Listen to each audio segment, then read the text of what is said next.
Yeah, it's a sort of, what's the word?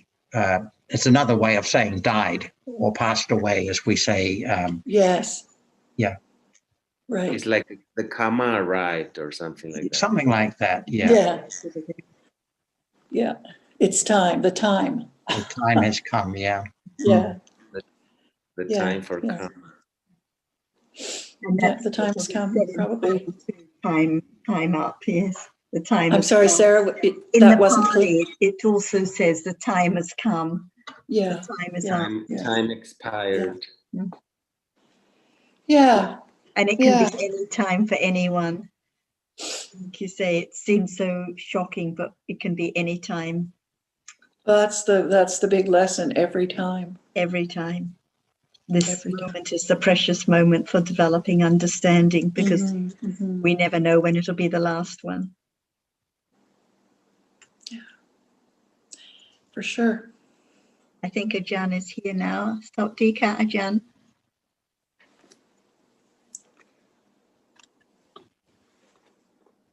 Maybe not yet. I was talking with คุณเอ็นจะแถลงอาจจะเป็นเรื่องเวียดนาม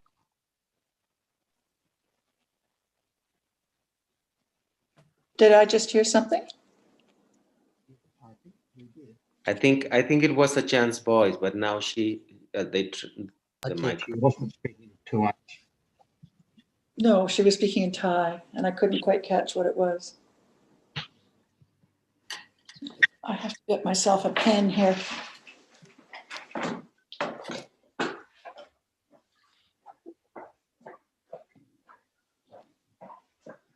สวัสดีค่ะทุกคนค่ะ Sawadika, Ajahn.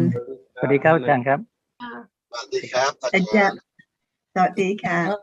สวัสดีครับ We were just talking about death and karma and time up, because Anne's sister just passed away a couple of days ago, and Jonathan was repeating the Thai expression. The Thai expression. Does that mean passed away?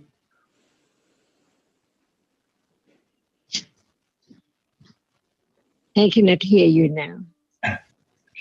Hello, can you hear me now, Ajahn? Yes, very clear. Not clear, okay. Maybe I'll repeat the Thai expression. It's tung ga gam. Yes, please. Is that the expression used for us to mean passed away?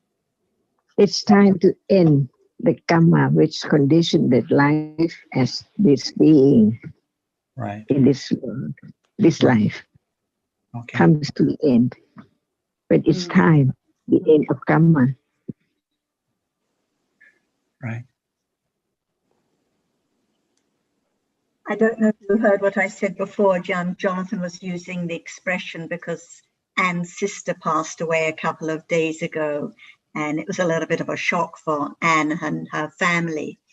So we were discussing how karma can bring its result anytime now, and how precious moments are now for understanding, because the time can be up anytime at all.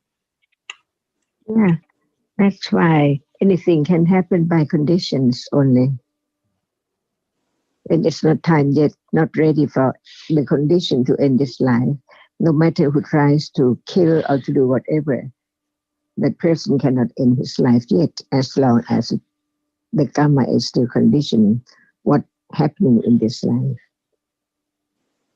So if we think that actually death is just so very common, it's just like this moment, see, but the ignorance of what is that brings about the idea someone is dying, and it conditions the feeling like sorrow and so on, because who can stop the condition for that kind of feeling to arise?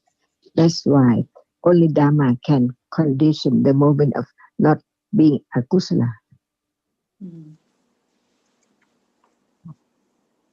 Because the teachings of the Buddha bring about kusala in different manners, no matter in what situation. So no matter who dies, father, mother, friend, or anyone, it's so common. It is just like this free moment. Otherwise, there must be clinging to someone or something all the time. And that hinders the understanding of what is there now. Because even the reality is so close to the object of understanding, but without the words of the Buddha, which brings about that actually what is there now? No one at all. This is the point, to let go, little by little. Even at moment when one cries, that is a reality, a feeling, and other realities too. But right understanding can arise and understand that as no me at all. At that moment, it's just a sad feeling. And the character of that appears that it cannot be other kind of feeling at all. And it is conditioned to arise and then gone. Just like death, the end of each moment. The end of each moment, not only just the moment of death. Thank you. Because you see that, do we like to sleep? Does anyone don't want to sleep? Or why we'd like to sleep? Not experience anything at all. It's time to rest from seeing, hearing, smelling, and thinking, so on. So what about this? It's just like that. Bhavanga after patisanti citta. And then keep on like this life. Only it's not this being anymore. Not this characteristic. Not the one who is there to many peoples in past life. No thinking about that at all. Just like when we were born, where about our previous parents, friends, and so on, exactly the same. So the end of everything in this life, no more, and begin to have new life again. Who knows where is the person now? Not the one in this life, but the new one. Know nothing about this life. Forget completely, like when we fall asleep. That's exactly the same. So when you cry, you think about what had happened in this life, about you and that person. But actually, no more. It's only just thinking about many, many stories. As soon as it's gone, you think about other things instantly. And then just remember what had happened, that's all. But not anyone, or not know that person at all. Not that person anymore. Impossible, because it's the way Chitta and Cetasis are. It to be this person or in this life and then gone. That person, who knows, an ant, a deva, or wherever, we don't know at all. No connection after death. No more relationship. Only thinking things about. And when we pass away, no thought about this life at all. Any kind of feeling is completely gone. Even memory about what is there now. Because actually, it's just that which appears, and there cannot be that when it has gone, when it disappeared. But remember about whatever is there, my house, my leg, my arms, and everything.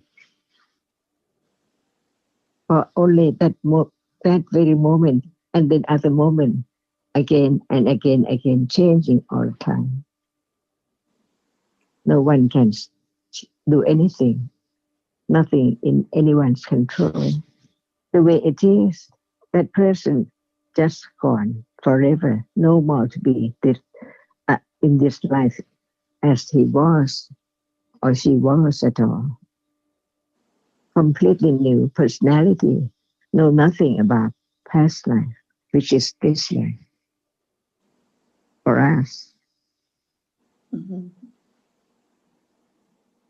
Yes, John, I like your point that a relationship is a conventional thing. It pertains between two people, but only for as long as both are alive. And as soon as Yes. one of them passes away, then there's no more relationship whatsoever, because as the Buddha said, each of us is the heir of our karma. And that's the only relationship in the absolute sense, is one is the successor of the previous jittas in that stream of consciousness only. Thank you, Ajahn. Thank you very much, Ajahn. Thank you. Yeah, my pleasure. My pleasure is the moment when anyone understands Dhamma, the truth, the absolute truth, from life to life. And the other day when we were talking about compassion and metta, and you were reminding everyone that it's the understanding that there is no one, no relation, no family member, no one at all, that actually is the condition for there to be more metta and more compassion. And it's true, because when we think so much about my family member, my sister, my beloved one, it's conditioned for attachment and clinging, and then sadness when that one is not there or is away or not behaving as we would like it. But the more understanding there is that there are just Cetasikas and Upas passing away, the more conditions there can be for compassion, appreciating the opportunities to have sympathy for anyone's grief or difficulty, and metta or friendliness whenever one thinks of others or is with others, because one would like those cheetahs to be happy or not to feel sad at all. So it's so deep and so very helpful at these times. Very deep, for sure. The sadness, and I reflect back, in some ways it was a happy life, and in other ways it was a difficult, sad life. And, and thinking now, and I know it's just thinking, sometimes focus on one side of it, sometimes focus on the other. And all gone, never to return, like even our life a moment ago, completely gone. So we think of this personality in the past and as a child, but all gone, just one cheetah after another. And now for that one, new life, new family, no memory of those difficult circumstances or the happy ones. And we're left behind with our clinging, and that's clinging to the pleasant feeling and the sadness. We think that the sad feelings are because of the other one, because of the loss of the other one, but it's actually because of our own clinging to pleasant feeling. It's our own thinking. So what we're missing is our own happy feeling. Well, I think you're what you said, it is well said, Sarah. The person we talk about conventionally that is gone, all changed. So it really does. What is left is the feelings and the thinking about. And there's bound to be lots and lots of thinking and lots of sad feeling, as Ajahn said. For sure. But these are the dhammas, so they can't be changed. No one can stop. Right. No one can stop having sad feeling. No one can stop thinking about childhood or dear memories or sad memories. It's bound to be like that. Yeah. They are just dhammas, and nothing lasts at all. Yes, so well put. I find when I think, and I've thought often, on to the next life. Claire no more. Claire never was, just Citta, Cetasika, and Rupa. And yet it's the point at which I think, Ajahn mentioned being an ant. Who knows what? That's that sort of, right, that absolutely, that Citta, Cetasika, and Rupa, because the person piece of it goes away. That there was a person. It helps me to think about the fact that whatever it is different now, and it's not a person, an individual, a lasting. Yes. The individual about the personality that each of us knows as ourself or the other is just a temporary arrangement. That's temporary. That's get a secret roof. Temporary arrangement, right? Yes.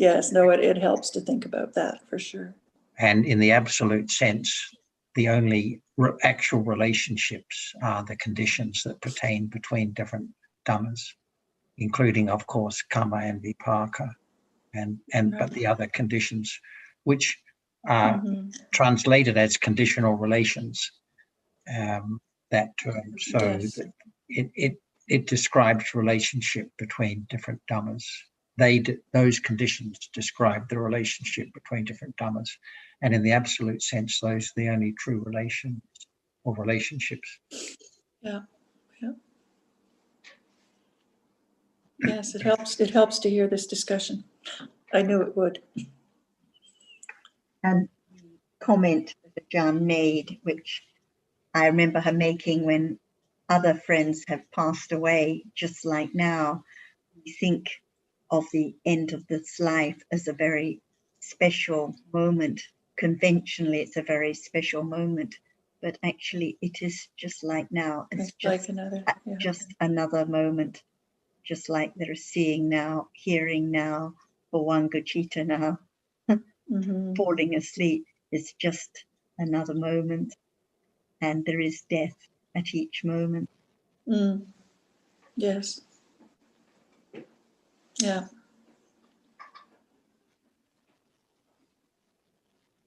And if one doesn't think about the Buddha's word about reality, how can there be the moment of understand one's own reality at that very moment?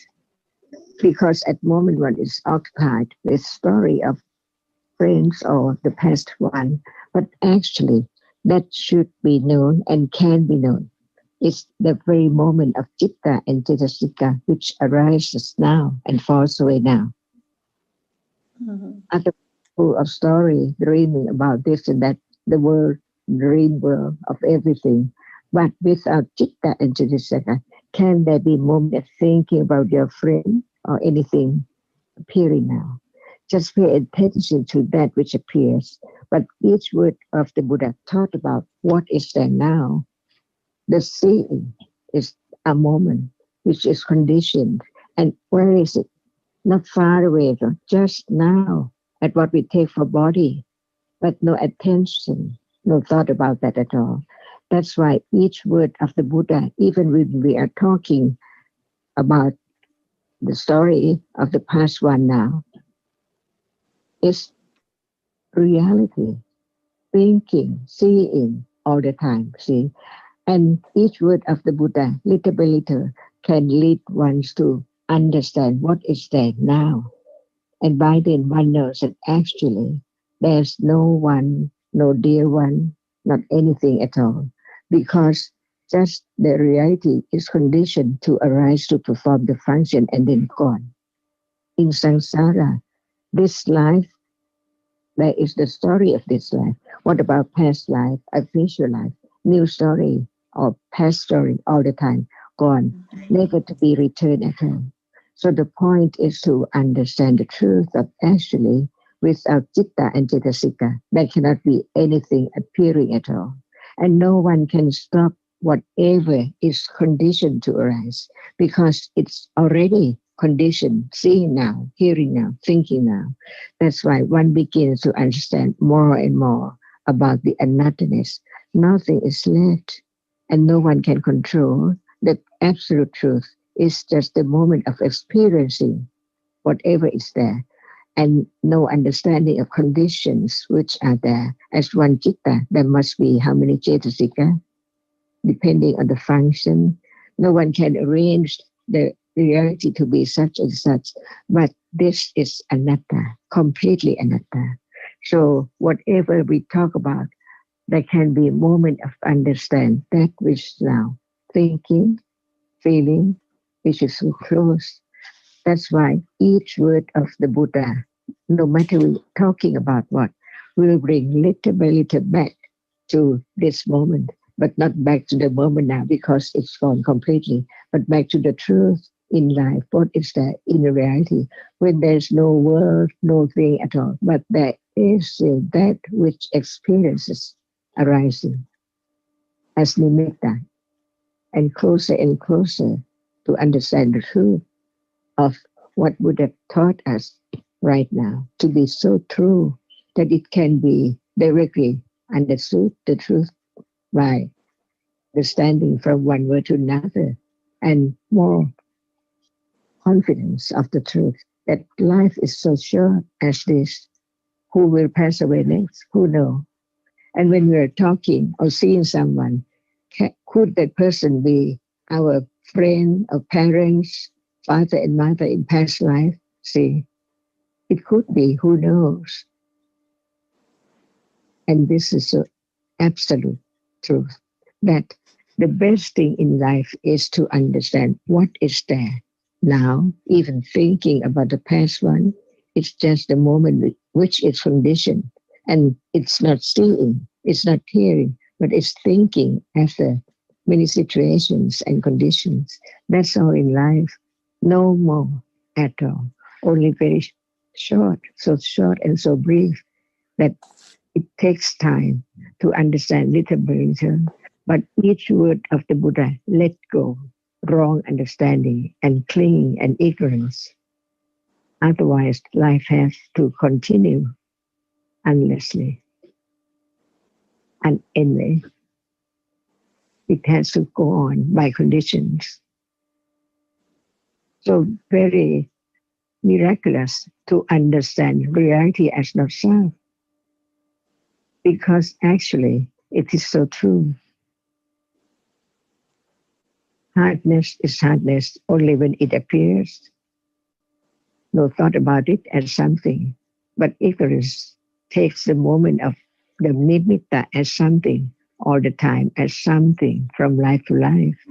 That's why each word of the Buddha brings about more understanding and lead little bit to realize the truth of each word. That's why we can consider each word. That which appears is not that which is seen. Different characteristics. Right now. Always right now. Always right now. Otherwise, there will never be the understanding of what we used to take it, of speak about it. Citta, Cetasika, and Rupa. Why is it just right at this very moment? So now, no thinking about the past one, because hearing and thinking about that which is now appearing.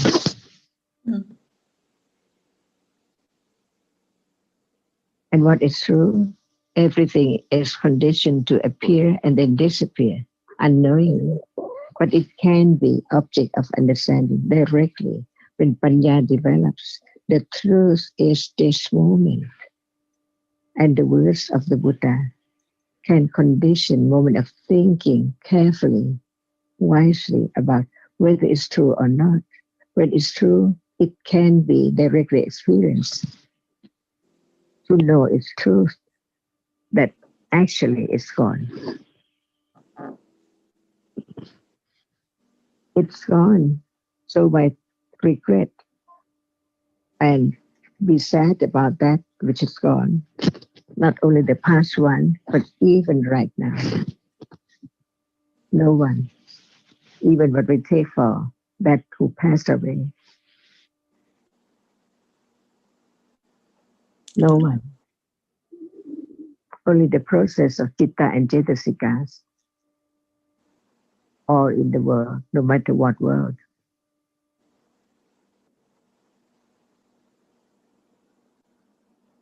Thank you.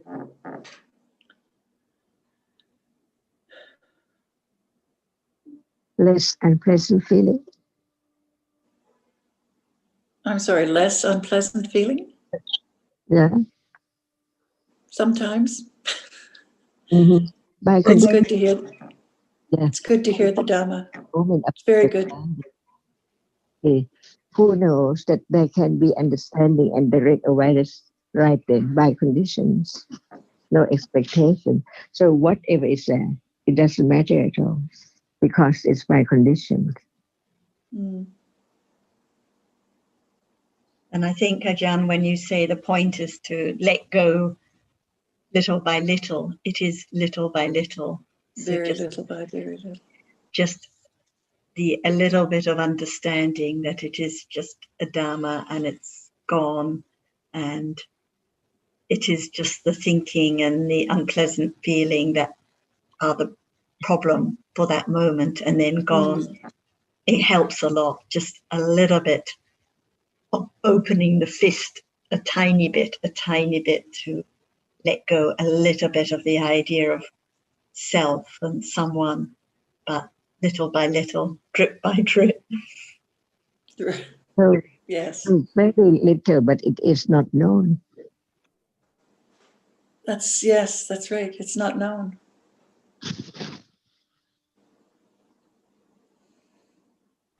It certainly helps to hear the Dhamma being discussed. I've been looking forward to this. Yes, very, very gradual wearing away of the axe handle. When I was young, I used to think how lucky people were who had sisters. And you have lots of sisters, and Ajahn has lots of sisters, more losses, more disturbances too, more attachment, more losses. Yeah. And how many dear ones will one lose in this life and next life, on and on and on. Mm-hmm. More attachment, more loss, more unhappy feeling because of ignorance, as Ajahn mentioned before, thinking about one's dear one. But just a little wise reflection from the Dhamma and hearing the reminders that it is just this moment. It is just like now. Any moment is just a moment of citta passing away instantly. And the sad feeling is just for a moment and then gone. If there's no thinking about one's loss, no sad feeling, and then gone, it's gone. Yes, that's very true. So true. And when one's thinking about supporting the other family members or helping us in one's own way or in ways they would appreciate, at those moments, no sadness, no thought of one's own loss for those moments. And then again, thinking of one's loss and one's unpleasant feeling. But it's just the way of Dhammas. Yes.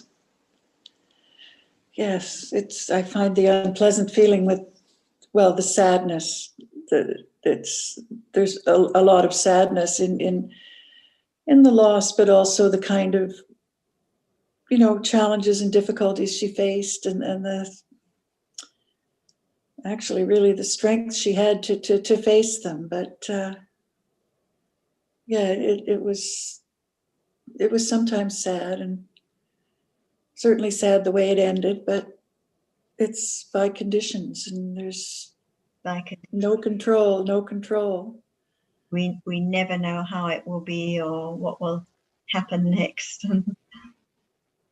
Yeah. Well, we really don't. And how many times over and over do we learn that lesson before? Yes. Even the next moment now, always unexpected. That's right. But even when one feels shocked and agitated and confused. Even those are just dhammas that have to be that way because they're conditioned at the moment. Right. The meeting of the association of the ayatanas at that moment, it can't be any other way. So there's no point thinking it should be different or trying to change it because it's just how it is. Yes. Right. And it falls away. They're gone. Just gone. Each one is gone. And it is so common, as Ajahn said. I sometimes still feel sad about my mother and her difficulties at the end, or an unpleasant feeling. And now this is 2-3 years later, but it's just conditioned that way. It can't be helped. Yes. But helps the understanding that they are just dhammas. Helps. The great help. No one there. And it's just the clinging and ignorance that again and again thinks it's someone and someone who's passed on, and no point dwelling on thinking about, oh, is it a heavenly rebirth or an ant? Oh, no, it's just useless speculation. Totally useless. Totally useless. No, leave that. That's all by conditions, as is everything else. But yeah, no, I don't. Unfortunately, I don't find myself dwelling on that at all. That aspect of it. Quite useless. So coming back to the moment of sadness, what is there? See? Those unpleasant feeling. And self. And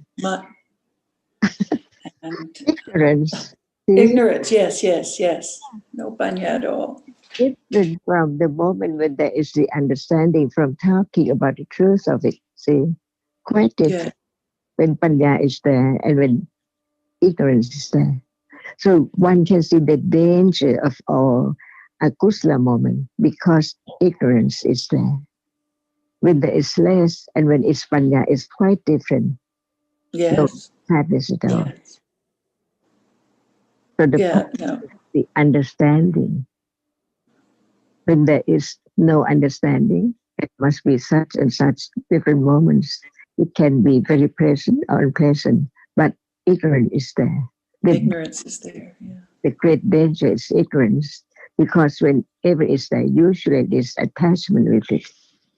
As I try doing this and that. Yes.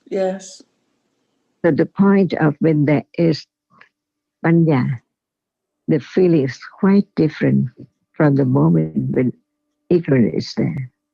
Yes. One can see the precious moment when panya is there, different from that which is ignorance is there. So each word of the Buddha is so helpful to condition moment of wise considering about the truth of that very moment.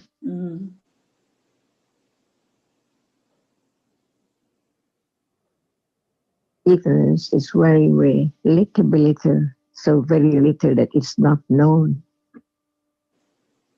how little it is at a time until it becomes to appear as very different from intellectual understanding, because it's true at the reality with some understanding in the beginning, and that when one is acquainted or used to the moment of direct awareness with a little understanding, it develops little by little to be used, not surprised or not think about it as what is there, or is it there, more or less. No thought about that. Little by little. It shows that panya is there strong enough to understand what is there in life more and more, used to understand it as no self. That is the letting go from moment to moment. Unknown, always unknown. That's why when panya is sharp enough, it appears as understanding better, closer. That That's why we can understand when the object appears well, not like many things around, but only one thing, and understand better and better of different ones. So there can be the moment of understanding, the arising and falling away with higher panya, which has letting go, the moment of clinging and the idea of self.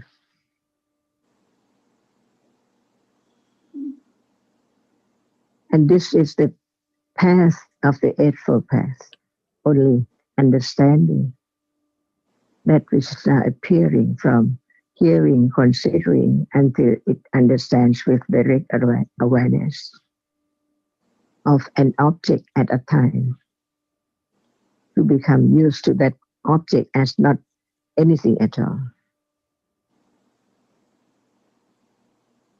So very natural, no expectation, because of panya understands that beyond expectation. And that's the meaning of anatta. Mm.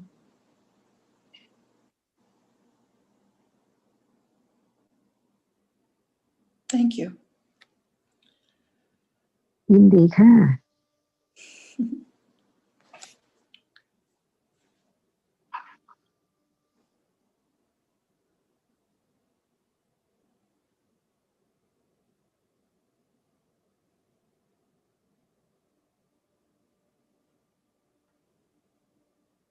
And when panya with direct awareness is there, no thought or regret about past or the future at all. Yeah. Understanding the present moment. Mm-hmm. It's the only one that can be understood. Expectation for the future. Yeah.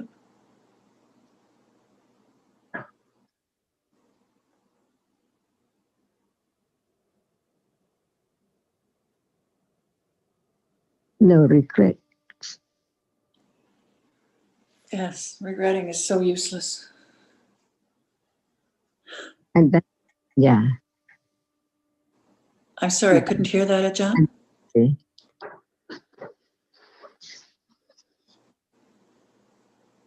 So we can talk about anything right now because we have learned about reality. For example, avijja, lobha, dosa, vitaka, hirika, ahirika, and so on. They are this very moment, from moment to moment. This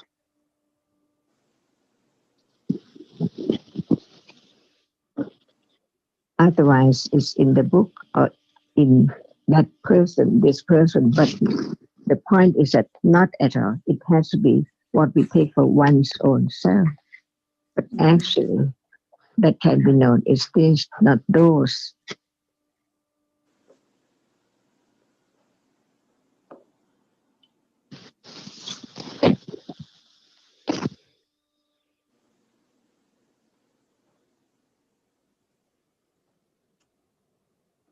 But usually in the day, there is moments thinking about those, right? Instead of this.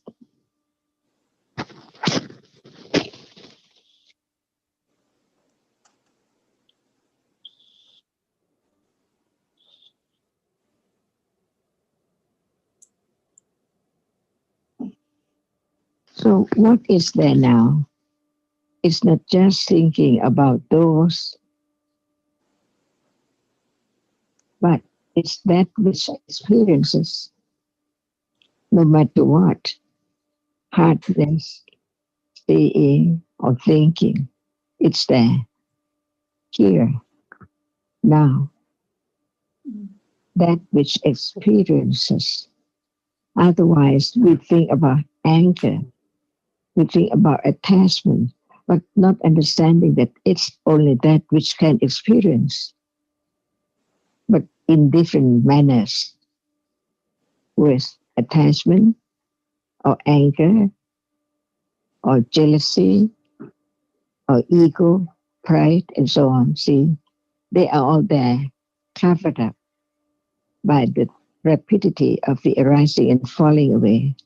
But when there is the understanding of one at a time, there can be condition for the moment of direct awareness and understanding begins to develop unknowingly, unexpectedly, and from understanding intellectual enough to not disturbed by that what is that? How can I have more? Is it clear? No thought about that at all. When it's produced to the characteristic of reality in a day, little by little. So no matter what, right understanding can understand that as just a different reality from before. Like before there is anger, no understanding it. But at that moment, even it is the same irritation or anger, it is just a reality, a kind, a characteristic, different one from before. That's all. Never be the same one, but the same characteristic. But the degree is just very, very different. No one can compare because that is gone already. The past irritation, anger, attachment, and so on, and this present one. How can there be the moment of how different it is? It is just like the taste, the sweetness, or the bitterness. When it appears, can there be the comparison? It's different from just that which has been tasted. No use at all, because no one, no word can explain that feeling, because it's the moment of the exact moment of experiencing such one which is there, which is different from the other ones. And it doesn't matter at all to try to find out because it's gone.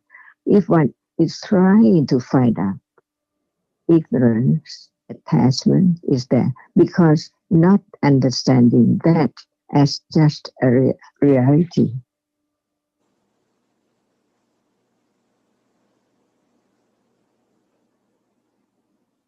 And it develops on in one's own, not the other at all. So each one is different by conditions. Actually, each reality is not the same one before, different one. Seeing sees, but the object is different. What about the feeling with seeing on that object?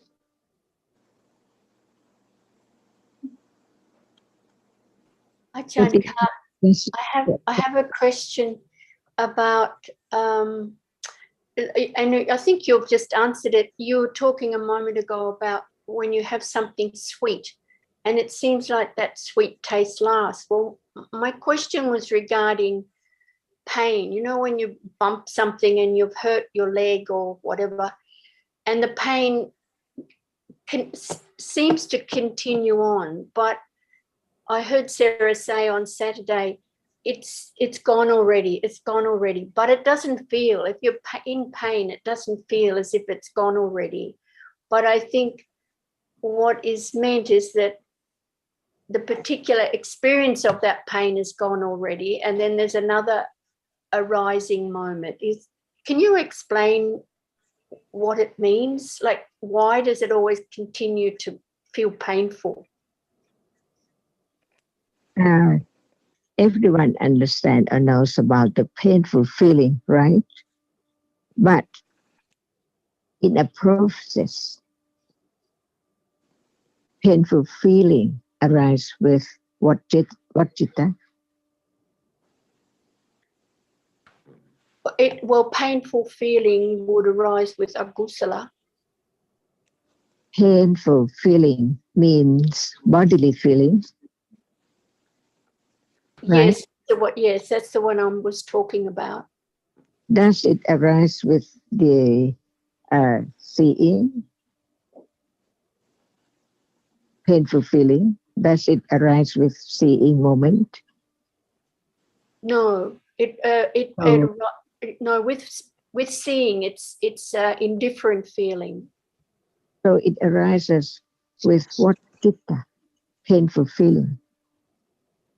Well, it has to be Gaya Vijnana. Okay. And what experiences painful feeling? A good question. Well, it could be the agusala citta in the jhana processes. How can it be akusala citta? What is the kaya vijnana citta? Gaya Vijnana is vipaka Can citta. painful feeling arise with panchattvara vachana? No. No. So it arises with kaya vijnana citta, right? Yes. And does it arise with moment of sampatichana? I'm not sure. Impossible, because what kind of feeling arises with sampatichana? Well, I'm guessing it must be indifferent feeling.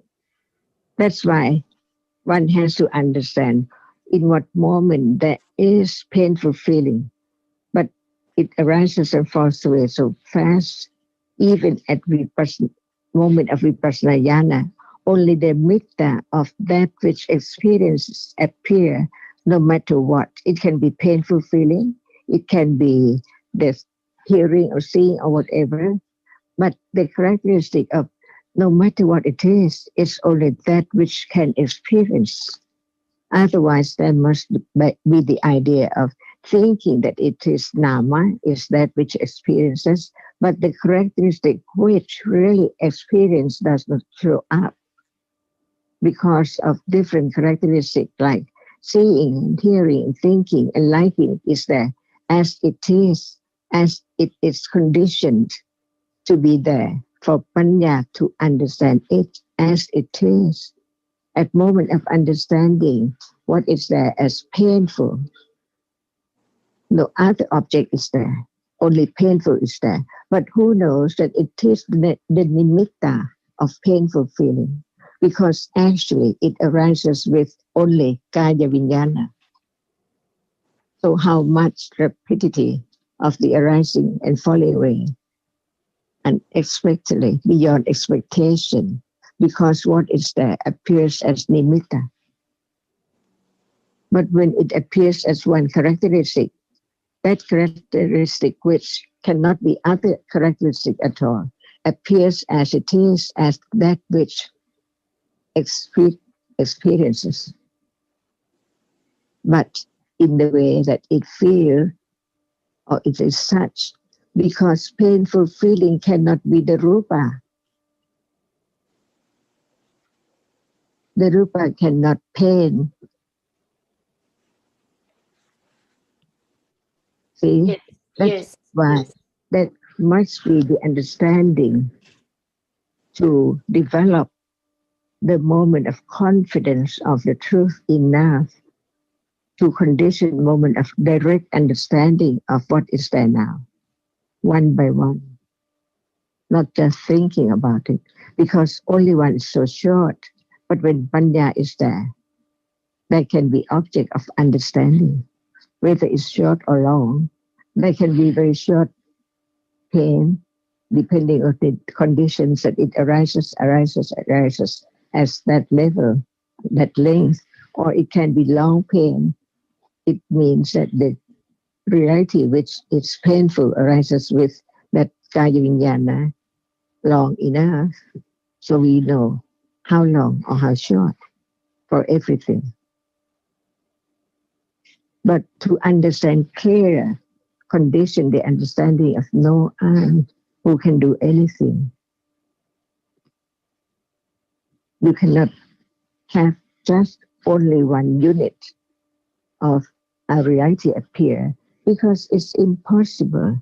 It has to go through the process on and on and on and on and appear as nimitta.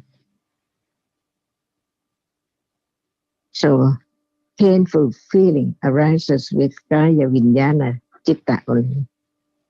when it's gone, and sampatichana, experience, but not by seeing, but by receiving exactly the same object, because the object hasn't fallen away yet. But the feeling which arises with sampatichana cannot be painful, because it's not the moment, the vijnana, which experiences pain, where pain arises. And all the akusala chittas with dosa, for example, the mind door, they arise with unpleasant feeling, but no painful bodily feeling at those moments.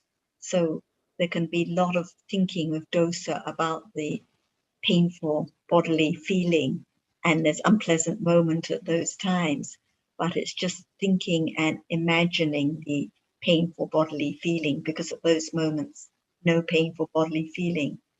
So that was the point, that it just arises at that one moment of body consciousness at kaya vijnana, and then it's gone. But there's thinking about it with dosa again and again.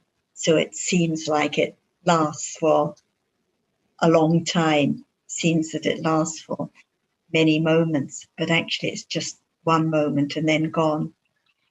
Just like seeing is just one moment and then gone, but it seems like there is seeing for a long time. And it's just the same with the kaya vijnana and the painful bodily feeling, just for a moment, but thinking about it again and again. Good examples of the rapidity of arising and falling. Thank you. Thank you, Ajahn. Actually, I do have another question, and this is probably Galapas of Rupa. Are all Galapas of Rupas the same size? Let's see what. Yes, I can see a few grins happening.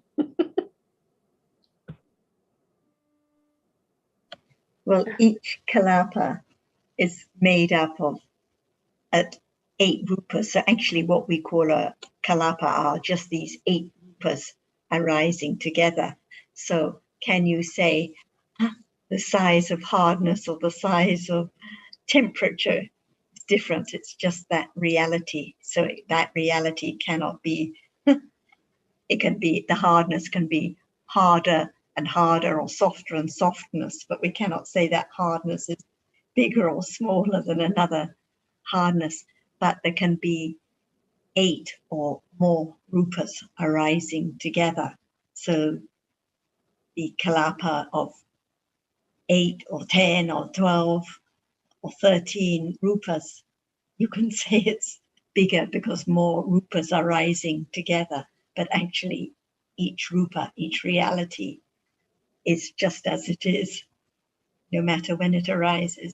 Yes, yes, I realised my question was a bit strange. It was just, it happened this morning when I was sitting outside just after dawn, and I was watching a little toad hop around, and I looked at my own body and I looked at its body because it was only tiny. And then that got me thinking, but yes, look, we don't need to go any further with that. Thank you. It's because of the idea again of something or a body. So one has an idea that somehow the rupas must be bigger or something, but that's just one's thinking and imagination, because actually no matter one's talking about the toad or this body, the hardness is just the tiny, tiny rupa of hardness. The color is just the tiny rupa of color. The heat is just a tiny color, a tiny rupa of heat, no matter what the form or appearance. Thank you.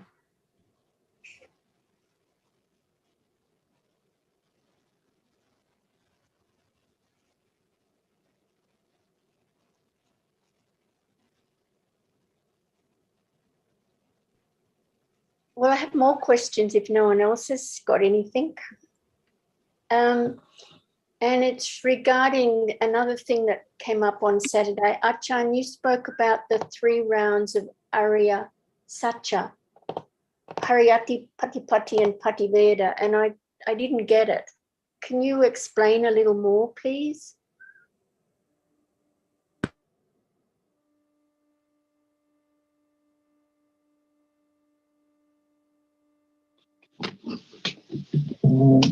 How many Ariya Satyas are there? Ariya Satya Dhamma. How many? There's 4, the 4 noble truths. 4. And if there is no intellect understanding so very keen and firm of these 4, can there be more understanding? No. So when there's no more understanding, can there be patipati? Oh, Just say no. the first one is Arya Satya, but it's not keen enough, it's not well enough, it's not sharp enough. But to understand it with confidence of the truth of what is the first Arya Satya, it's not just ordinary tukka feeling, but it is any moment which arises and falls away. To let go the idea of things and people, of such that reality which is there. That's why all the citta and cetasika and rupa which arise and fall is the Ariya Satya. Otherwise, it cannot let go the idea of self. When this is firm enough, it conditions moment of attention or aware of a reality unexpectedly with understanding. Not keen enough in the beginning, but more and more one understands that no other way. When there's no moment of direct understanding with awareness, it's impossible to realize the truth that is conditioned. It's there, but the arising is not known or direct experienced yet, and the falling away is not known at all, because it's only the moment of very short awareness with very short understanding together of that, and very weak too in the beginning. That's why only a moment of direct awareness and understanding cannot let go the idea of self. It has to be clear and clear and letting go more and more, even the very fine reality, no matter what it is, no expectation. Otherwise, there's no confidence more on anothernness. And this is the first round of the 4 noble truths, not just understanding that all dhammas which arises are dukkha. It cannot stay. It's gone forever, not to be found anymore, no matter where in samsara. So it let go the idea of why attached to that which is not more. But whatever is there, condition and attachment again and again as different ones, but not understanding because of the succession of the arising and falling away of the reality so fast that it seems like it's there all the time. That's why the idea of self of thing is there. And this is this first round of the 4 noble truths, because not understand just the citta and cetasika and rupa as it arises and falls away, but there is the understanding of that which is there, which condition life and samsara, the attachment, because you see that without attachment, it just arises and falls away, that's all. But there is attachment with ignorance, because you see that when nothing arises at all, how can there be ignorance and attachment? But whenever what is there, No one can make it arise, but there are conditions for whatever arises, and it's there arising, not understanding that what is that it has a reason. No one can make it arise. Whatever is there, it's object of attachment for something. When it is the experiencing, it's I. At moment of experiences, how can there be anyone? Only that which is there. Experience that. And with ignorance, there is attachment to I. And then more and more on whatever is there as things. See, to understand this, that without ignorance and attachment, life cannot go on. It's the end of samsara. And this is the understanding at level of intellectual understanding of the second truth. And to understand what is Nibbana, Yes. it's the end of the arising and falling away, which is the dukkha. That's why one understands what is meant by the end of dukkha. It means that nothing arises at all anymore. But there must be the way to experience that. When there is ignorance from birth, from life to life, it has to go on like this. But that which can attain the eradication of what is arising and falling away all the time in samsara must be what? The Eightfold Path. The first is Panya, Sammaditi. So without Sammaditi, how can there be the understanding of the dukkha, the arising and falling away? Even right now, just having heard about it cannot eradicate the accumulation from life to life. So long to let go the idea of self, just for hearing, just when there is hearing, it needs more to directly experience the first noble truth and understand the second. And then when the end of second, like the end of attachment to the self, by having more understanding of a reality with direct awareness, it is the learning to know, to be accustomed to the truth that actually what is there cannot be taken for self at all. Until then, the end of the idea of self, because of direct understanding with direct awareness of our reality at a time, comes to the end of wrong understanding and attachment to wrong understanding. By then, Lokuttara Citta experience the moment of no anything is there, a reason by condition. And that is the characteristic of what Buddha called Nibbana. See, there must be the intellect understanding of all these four and the path through that's so very, very subtle. No one knows that each moment of understanding from the words of the Buddha, considered carefully, wisely, on and on, until no doubt about the truth of it. And that is the path right now, each moment.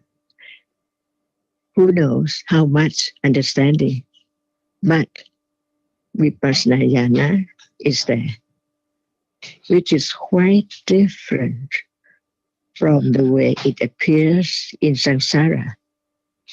And that is only the first vipassana jnana.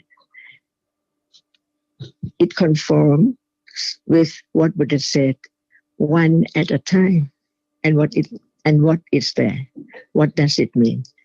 There is nothing at all, only that reality which is the object of no one, but the experiences is there. So no doubt about the characteristic of that which experiences and that which is there. No matter what it is, when it is anger, it's anger. It's not that which cannot experience because it has such characteristic of anger. When it's pleasant feeling, it has different characteristic again.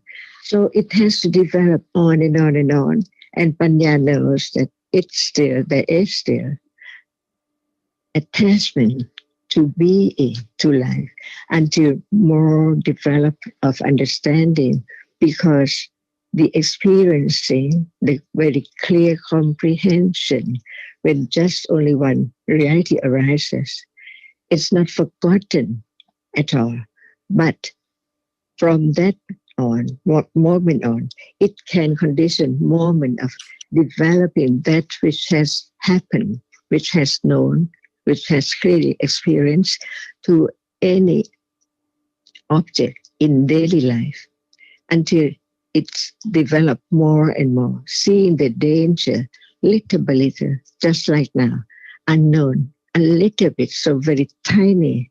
So how can it's known as this is a way to have more understanding, to see the danger of why, what for, to just have that arising and falling away, and no one there at all. Only different feeling, different kind of realities are there.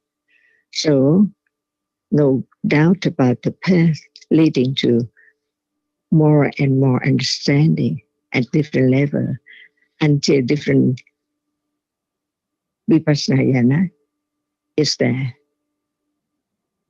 More confidence of the truth of the word of Buddha, because one has experienced that, as he said, anatta, nothing, one at a time. What does it mean?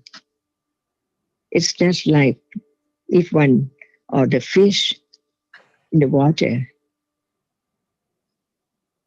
that fish cannot understand what is there when it's not the sea or the ocean. The tree around and things around, no idea at all. And that is why there are 3 levels of understanding the Four Noble Truths. The pariyatti of the 3, the patipatti of the 3, and the pativeta of the, of the Four Noble Truths. 4, yeah. 12 3 times 4. It's just like Azita before, when we used to talk about the Satchanyana, Kichanyana, Katanyana, the firm understanding of the truth of each of the 4 Noble Truths, and the Kichanyana, which is the Patipatti, the understanding, the direct understanding of the truths, and the Katanyana, the task that's done, the moments of vipassana jnana, the realization of the truths. So for 12 rounds, three levels of understanding of each of the 4 noble truths at different levels. So the pariyatti, patipatti, pativeda, it's the same. 3 levels of understanding each one of the 4 noble truths, 12 rounds. So that that pariyatti understanding,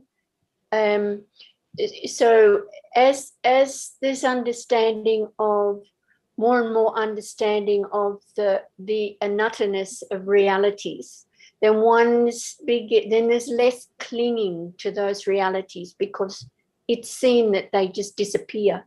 But there's not, and that the 3rd noble truth, that nibbana, that can't be known yet. That comes at the actual experience of nibbana, but there must be knowing that there is nibbana, because there's already the knowing that things are impermanent, that there's obviously less clinging, and then there must be that intellectual knowing that there is an end to suffering. And of course, the 4th noble truth is the way leading to the end. I understand it, Ajahn will no doubt be able to explain further, but the 3rd noble truth, the understanding of that is the understanding of the sign of conditioned realities more and more, because it is the understanding of the sign of conditioned realities which enables one to appreciate that there can be the unconditioned, signless reality. And so I think that's how the understanding of Nibbana develops at lower levels, as I understand it, John.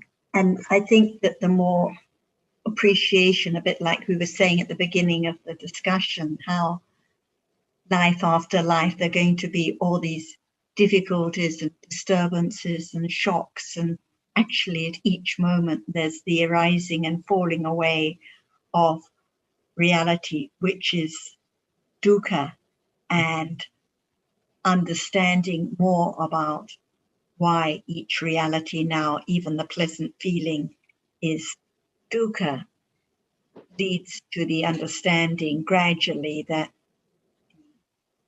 the end of the arising and falling away is the end of the path, because what arises and falls away is unsatisfactory.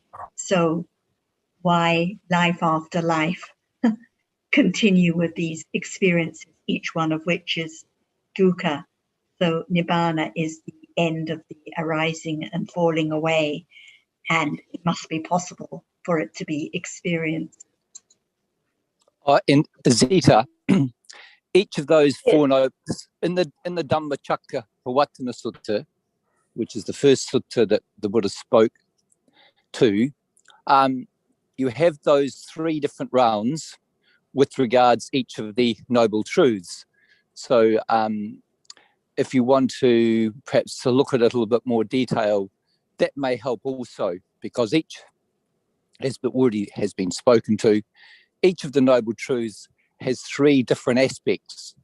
And those three different aspects are spoken to very clearly in the Dhammacakkappavattana Sutta, the very first sutta. Thank you, Sundara. I might call you later.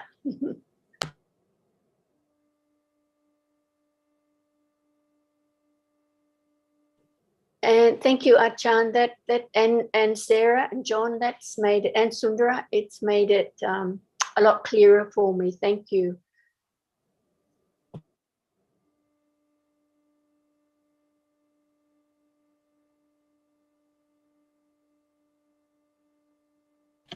And it's all at this moment, because right at this moment, whatever arises falls away instantly. The sad feeling, the seeing, the hearing, the clinging, the panya even. So even the panya now, it's dukkha. It falls away instantly.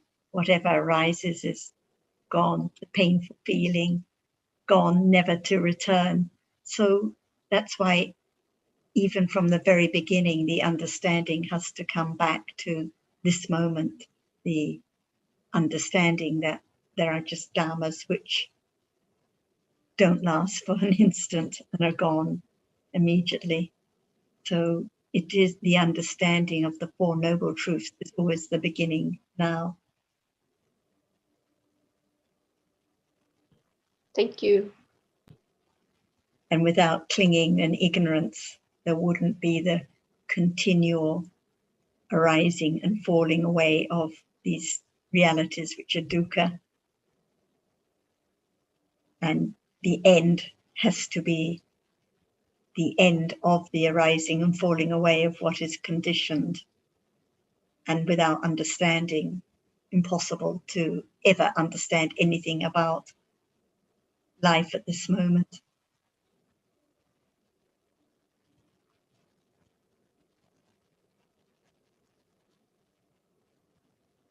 So it makes that comment, enlightenment can happen 7 days, 7 weeks, 7 months, 7 years. When I heard that very early on in my learning of the Dhamma in this life, but it, gosh, do you know, the more I learn, I don't know. So it just gets longer, it seems to me. which is 7 kappas. Maybe 7 kappas.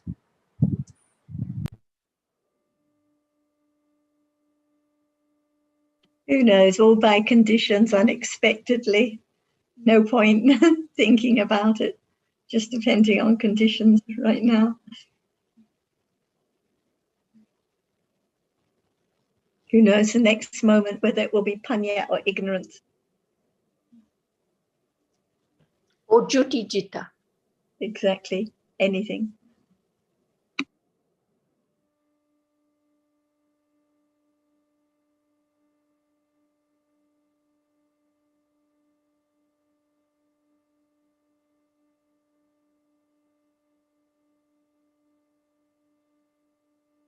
And Anne, I think it helps a lot to appreciate no matter what the situation, no matter the shock, no matter the circumstance, seeing just sees, hearing just hears for a moment. So this is why it is always just like now, painful feeling experiences for a moment and then it's gone. So whatever the topic, whatever the situation, seeing is still just seeing, hearing is still just hearing. Right. Always back to this moment. Thank I you. was thinking, Sarah, Ajahns words is not for Anne, for anyone. It's for everyone who still has ignorance. Yes. And it's always the arising, falling away of every reality that is dukkha. And that for the whole of samsara, even for the arahat, each reality is conditioned and dukkha.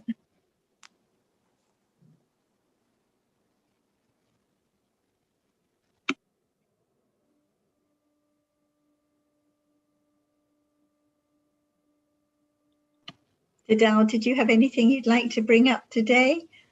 Or anyone else?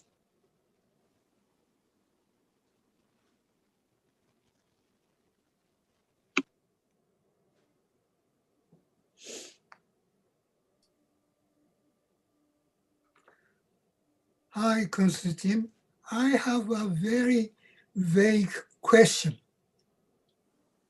I'd like to know, how can one feel Buddha's compassion? Is he not a very compassionate person? Then how can one feel his compassion?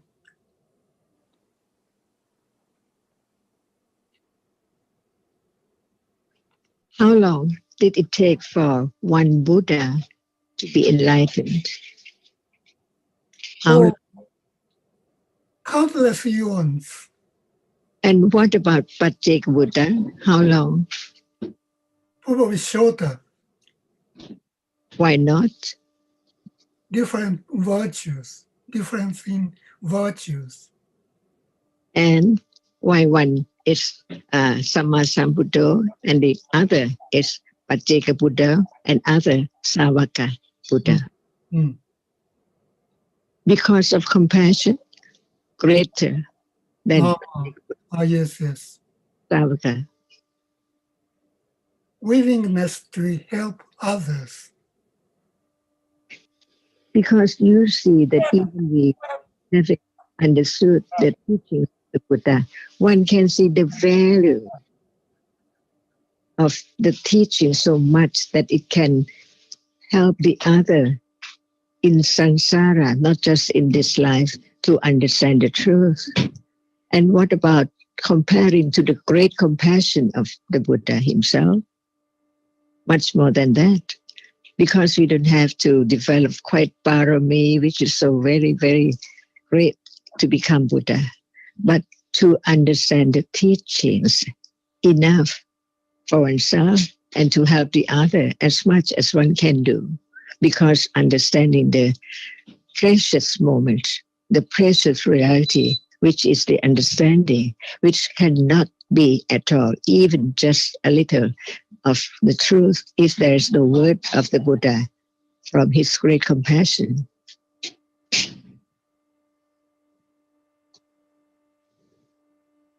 Yeah, understand compassion. We don't have to think of the others. What about one's own? Mm. When there's more understanding, there's more compassion too. To anyone, not just to this or that person only, but to anyone. Because we have an understanding from the teachings of the Buddha. Why not keep his word and tell and talk about the truth to the others as well? Because there's no less and less and less avijja, no clinging to oneself. Because there's no oneself, when it's the understanding of the absolute truth as enlightened the truth. No one there, only different conditioned realities and ignorance so great, so much in life. And it can be less only when they heard the teaching of the Buddha and understand it little by little. This is good friend, and the best of all good friend is the Buddha himself.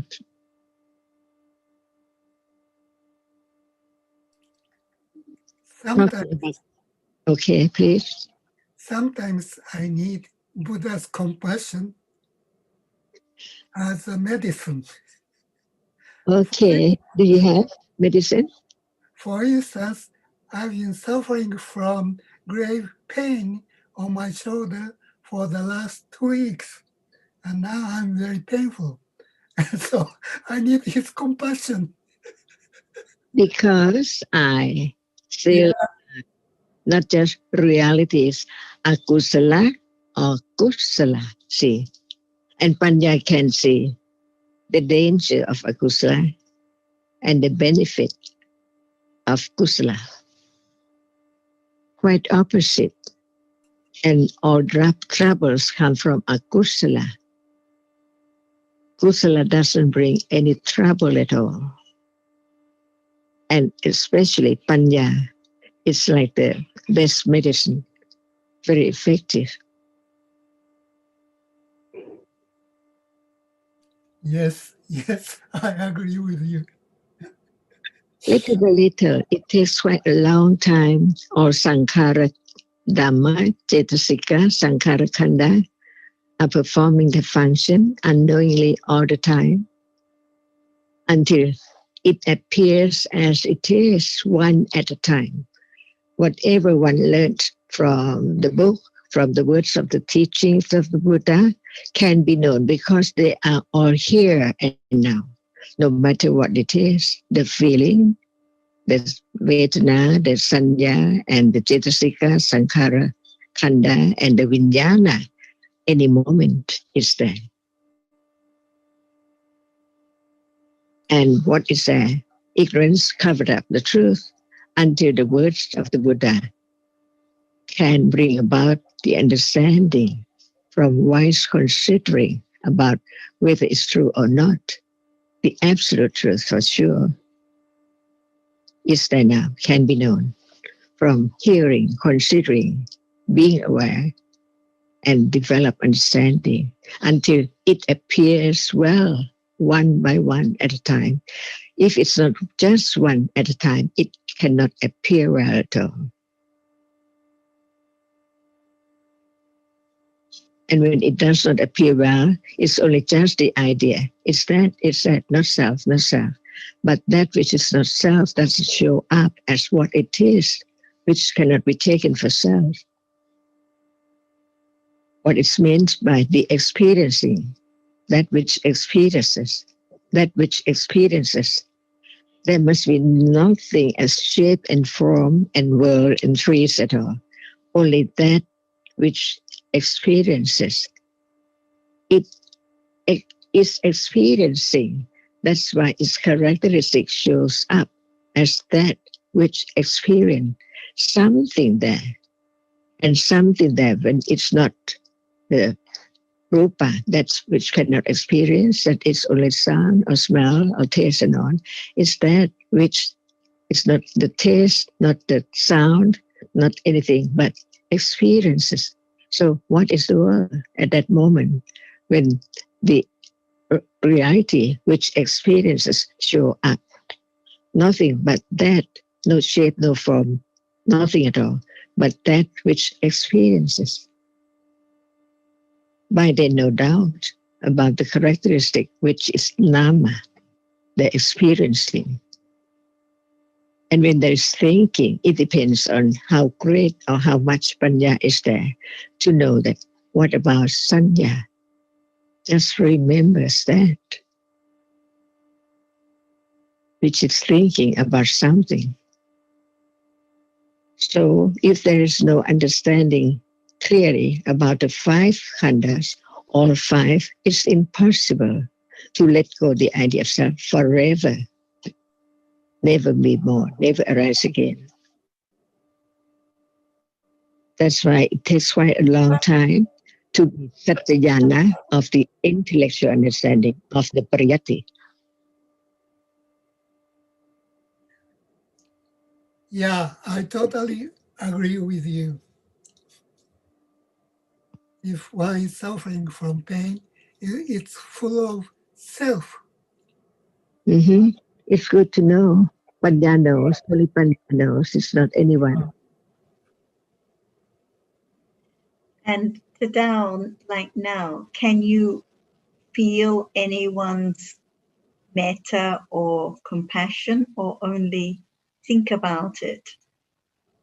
Because what is heard is just sound, and then thinking about it, or thinking about the kind voice or the kind words, but actually there can never be any experiencing of another's compassion or kindness, no matter the Buddha's or Ajahns or anyone else's, just thinking about it. Isn't that right? Like if you read the words of the Buddha, Yeah.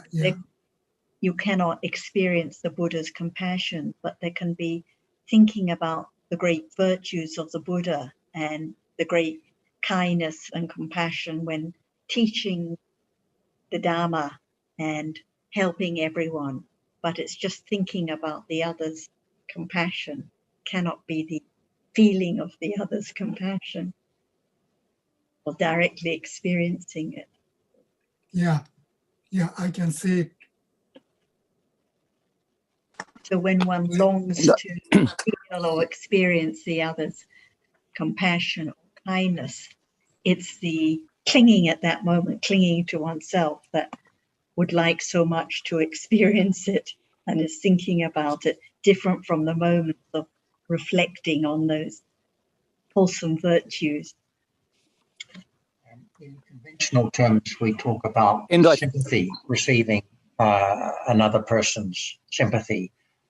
But as Sarah explained, it is hearing the words spoken, and it is imputing a certain mental state in the person, in the speaker.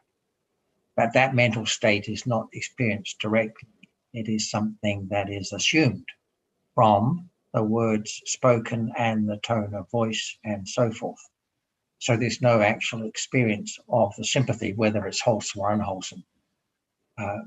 But I think what you're saying, Tadao, is that it is of some, we take comfort in the fact that another person is sympathetic towards our situation. And we take a satisfaction or comfort from that. But again, as you have so properly put it, it's just the self who is feeling less unhappy because there is someone else who is expressing sympathy with us or for us. And also, Tadao, we can only imagine. When we think of the Buddha, we can only imagine. When we think about, Ajahn at the beginning, she asked you there about how long. Well, it's as you said, it's an incalculable period of time, and he has given us, out of his compassion, the wisdom to develop to develop and grow in understanding. And with that understanding, there will be an increase in compassion also, because with the increase of wisdom, there must be also an increase in compassion. So like when you ask about how can I access that, it must be about the growth of understanding. You know, when we think of that word karuna, it comes from the word kampati, means to shake, it means to vibrate. So we become more and more sensitive to the sufferings and the vulnerabilities and the traumas and the pains of other people. And that can only come through understanding, which, and Ajahn has given us that tool via the teachings of the Buddha to enable us to have more compassion. So I believe that the more understanding we have, or the more understanding there is, there must be also the growth in compassion. The reason why I ask this question is, one of the reasons is that Japan is a country of Mahayana. And in their teachings, Buddha's compassion is emphasized quite a lot. In fact, compassion is more emphasized than panya. And I'm wondering how compassion is dealt with in Theravada. Sundara, I was thinking along the same lines as Sundara. And I was thinking that what would be the end result of the Buddha's compassion more than anything else? Isn't it each one of us developing more understanding? Isn't that the goal? Isn't that the purpose of his having taken the Bodhisattva vow, is to teach, is to help as many number of beings as possible to come out of the cycle of birth and death. And the only way is to develop understanding. So we can see that that's the goal. It's not to feel better, it's to understand. And as Sundara was saying, with understanding comes other forms of kusala. So whenever there's kusala, is thinking about others, it's not thinking about oneself. So with kusala, it's either neutral or pleasant feelings. So you can see the result of his compassion. It's not just it's not for any. It can only be for the good. When with understanding, there's more kusala and hence less thinking about oneself. Yeah, I agree with you, but they think that the most important attributes of the Buddha is compassion. The reason being that they want to be salvaged. So it's not so much, it's not their concern. Developing panya is not concern for them, but they want to be helped. That is their basic sort of desire. You asked about the position in Theravada, and I think it's very clear cut. The Buddha's compassion is no more. His wisdom is no more. Anything about the Buddha is no more. But as he himself said, what is left behind is the Dhamma, the teaching, the description of the way things are in truth and reality. One of those truths and realities is the mental factor of compassion, which is a conditioned reality, but there is no sense of experiencing another's compassion, let alone the Buddha's compassion, because that is no more. And any talk about the Buddha's compassion or his wisdom is, in a sense, is speculative. What one is really talking about is the understanding of the Dhamma, which was his legacy. I don't know if we can say, Jonathan, that that this is speculative. I think we can say that the Buddha has left with us, through his infinite compassion and wisdom, a path to follow. And that path is very real and can be understood, as Ajahn has reminded us, from moment to moment.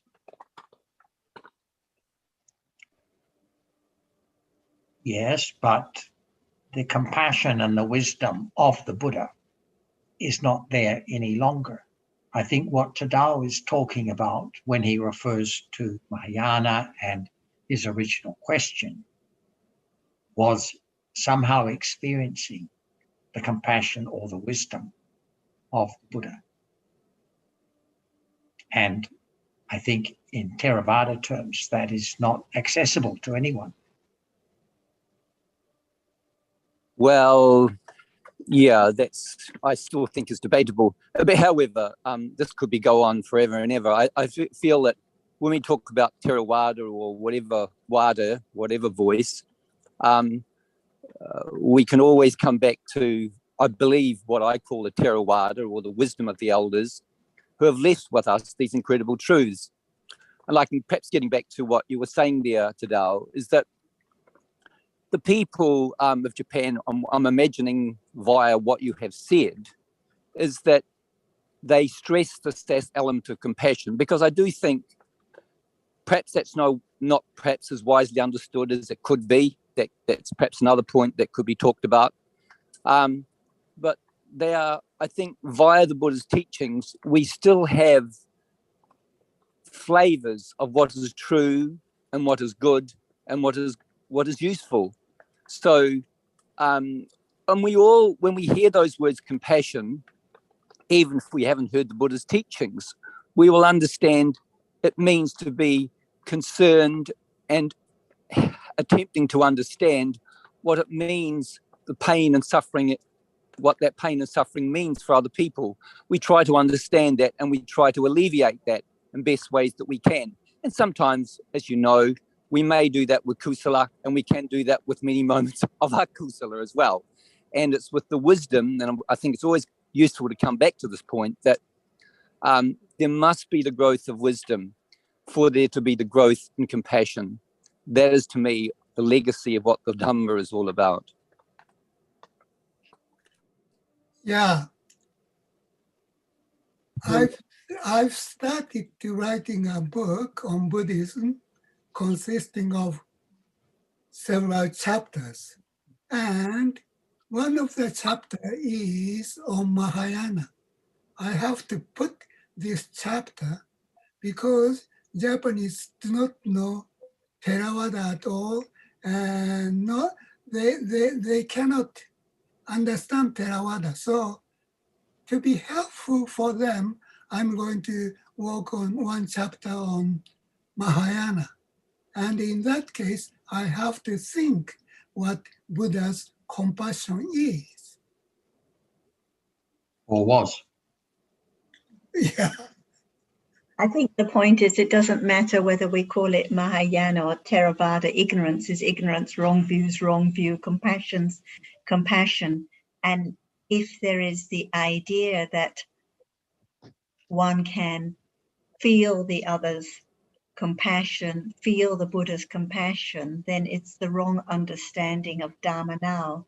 When he taught about each being an island unto themselves, it means that there has to be the understanding, the direct understanding of what appears now.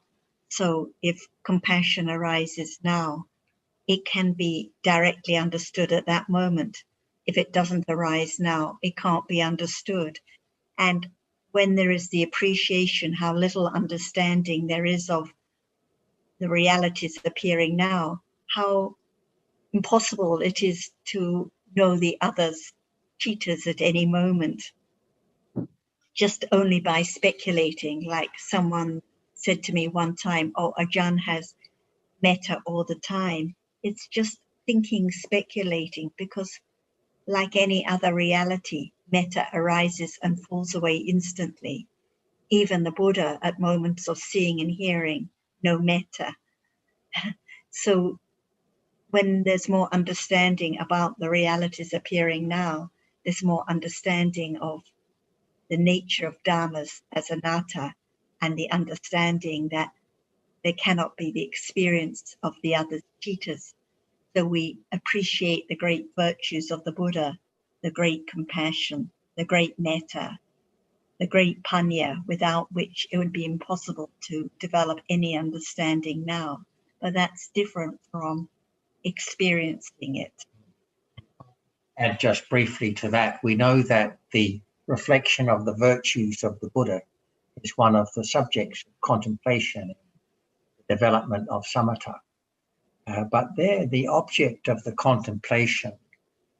When we say the virtues of the Buddha, those virtues are conditioned realities, and it's the conditioned the reality that is the object of the reflection rather than the persona of the Buddha. Okay, so what I'm saying is putting so many things together, not differentiating each reality. Like we said at the beginning, if when there's no understanding of dharmas, when there's ignorance, there will always be the idea of my friend, my family member, my teacher, the Buddha as a person. So the legacy is the understanding of the Dharma right now, not someone's compassion, not someone's understanding, but the reality which can be known when it appears only at this moment. So whatever we study, no matter what we call it, it comes back to the understanding at this moment. And without that understanding, there will always be the idea of people and experiencing others, kindness and so on, because it's not the understanding of Dharma at this moment. Okay, good. Thank you.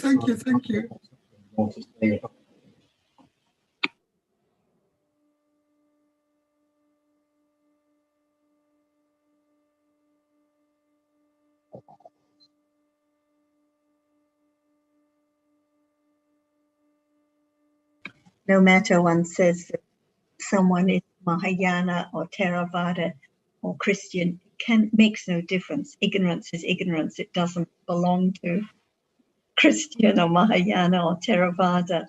So I appreciate you have to write a chapter, but I think this is what can be pointed out, that the ignorance is ignorance, the attachment is the attachment. Attachment isn't Japanese or English, it's not Mahayana or Theravada, it's just attachment. Wrong view is just wrong view. And this is the legacy that the Buddha taught. This is what we learn from, that the realities, the difficulties, the problems are just the same, no matter what they are called. Yeah, basically full of attachment and full of ignorance. We don't have to give it a name or say it's this person or that person or this group or that group, because it's here and now.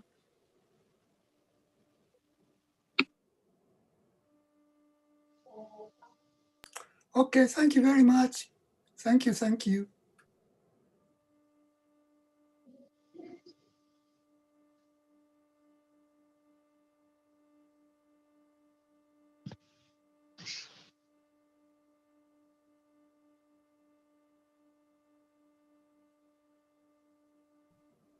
I do have something else if no one's going to.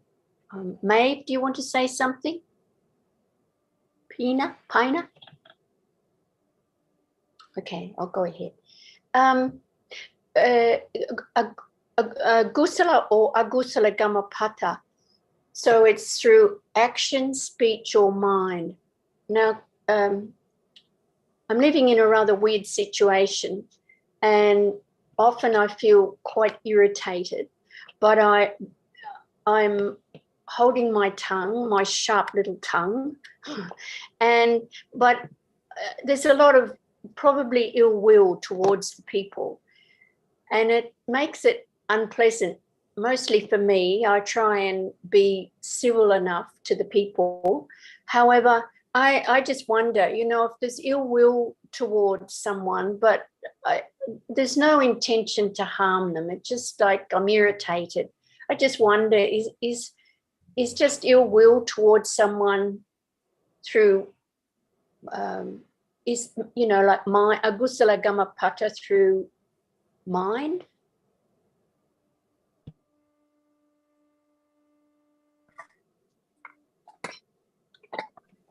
It's the accumulation of akusala, but when you don't speak out, it's better, because it's not the course of action that can harm the other and bring its results. So it's just common akusala, common dosa that accumulates, but not as dangerous as when it conditions the harmful speech and deeds. It may condition plotting harm against someone, and that's a different level of agusala altogether from the irritation. Like putting the spoons in the drawer the wrong way round. Okay. Yes. Not plotting harm. No, I'm not plotting harm, just plotting some irritation back. But I think that the talks that we've had in the past about compassion for people, I think that's been really helpful.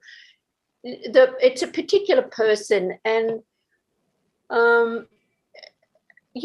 she has her way of doing things, and with more understanding, I imagine that there's more compassion for the way things are done by her.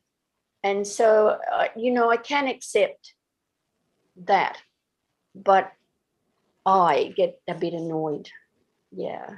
So I think that the talks of compassion, especially Anne's talk about 2 weeks ago, when she was talking about compassion, and I think it was for your deceased sister, Anne. So I'm sorry to hear about that, but I found that discussion really, really helpful, and it's helped me in this particular situation. So thanks for bringing it up back then. And the point that Ajahn said at the beginning, it's the ignorance and the taking it for someone that is the problem. It's no understanding of the reality now. It's the thinking about someone and what someone did and how someone spoke. So it's the ignorance that's the real problem, conditioning all that thinking with dosa. Right. Yes, that's a good reminder. It's the ignorance. Because what is heard is just sound, what is seen is visible object, but it's thinking about why did this person do this and why can't they do that way? So it's the ignorance taking it for someone time. And that's the enemy of the compassion.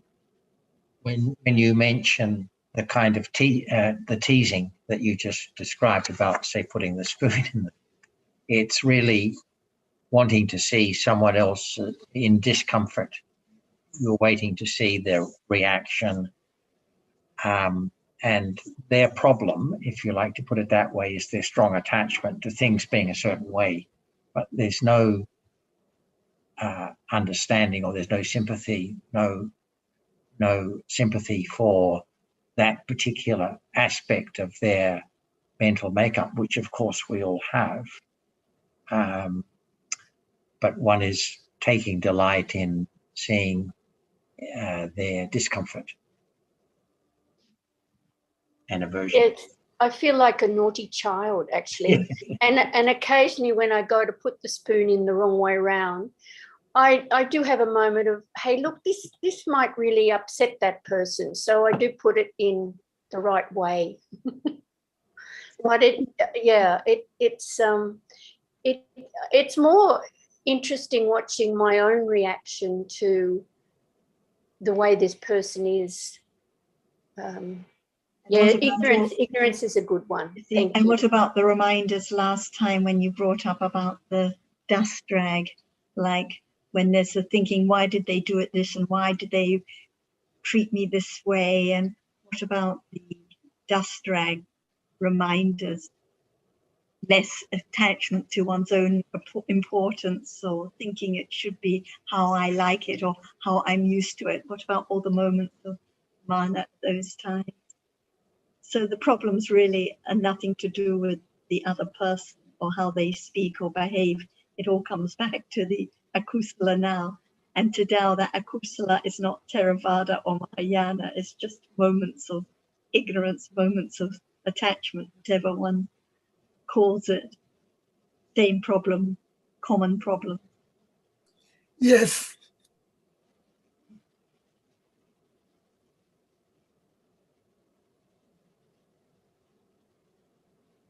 But it is a lack of those moments, a lack of understanding and metta for the other, a lack of thinking of their welfare and clinging to one's own way and one's own importance.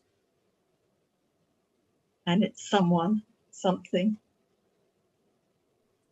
And I sometimes think, oh dear, my Dhamma friend, I hope my Dhamma friends don't know about this. Now I've told everybody. But it's like my Dhamma friends wouldn't do this, but I bet there is someone out there who does it.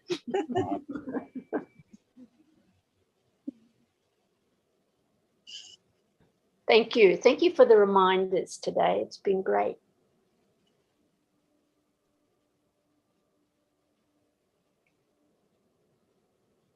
Is there anything you would like to add, Ajahn, as just have little time?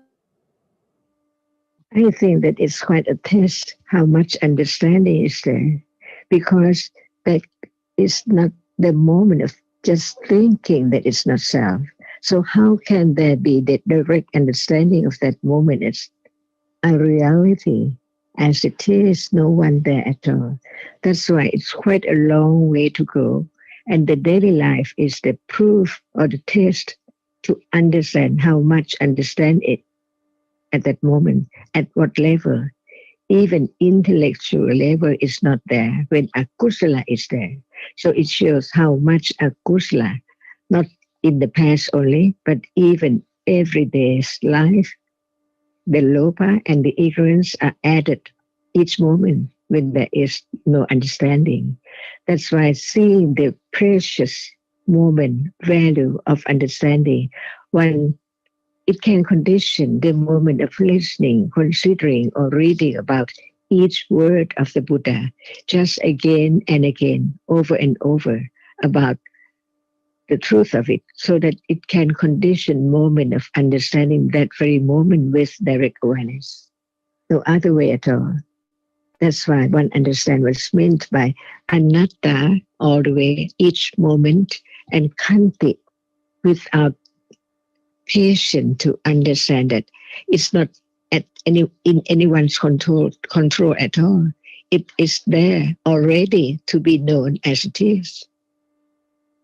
So it depends on panya to see the path that it is, the very, very subtle path to understand everything which is now appearing as no thing in it, only a moment of that which is there as one characteristic, which is different from the other. So how can there be something or someone in such moment?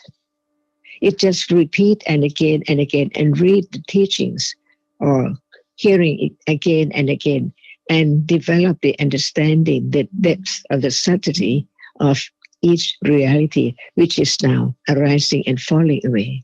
And this is the point. Satya Parami.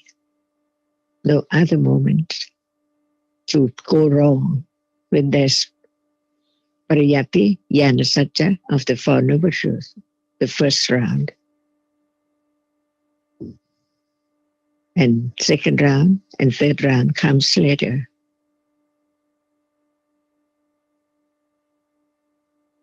So any word, any time, there can be more understanding when there is careful and wise reflection or considering. No regret, because that is gone. That hasn't come yet, can come. And this moment depends on conditions only to be what? With understanding or without understanding? With what level of understanding? Suttamaya Panya, and also there must be Chintamaya Panya when there's no Suttamaya Panya. But what is heard is kept already, is there in the Chitta, to condition moment of even thinking about that in a day. And Panya understand clearly what is moment of Suttamaya Panya and Chintamaya Panya and Bhavanamaya Panya. At this moment when we talk about truth, the words of the Buddha, there is understanding little by little. Suttamaya Panya, condition, moment of not thinking about other things like people, situation, but it can be conditioned at very moment by accumulation of understanding. To just begin to understand what is there, no matter by way of thinking, it's right thinking, because it's so true about what we have learned. It's just that we have learned. No one, only sound. And actually, no matter it's pleasant or unpleasant, it's only there very shortly and then gone. The hearing's gone, the sound gone, everything gone. And the other thing appears again, no regret, to understand it little by little, or thinking about it little by little, or even no thought about it at all. But Panya can arise by condition at any level, by condition, unexpectedly, to have more confidence of anatta. Not just the word, but the understanding of it cannot be taken for anything. Seeing is just seeing. That which is seen, gone, everything. It's so true, but it takes time to understand it clearer and clearer.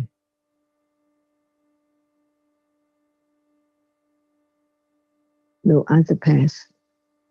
And now I think that some level of understanding is added more when we have understanding from our conversation and discussion.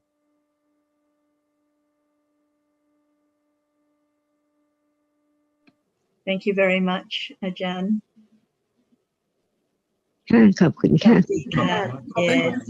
Thank you very much. Bye bye. Bye. And best wishes, Anne, to you and your family. It's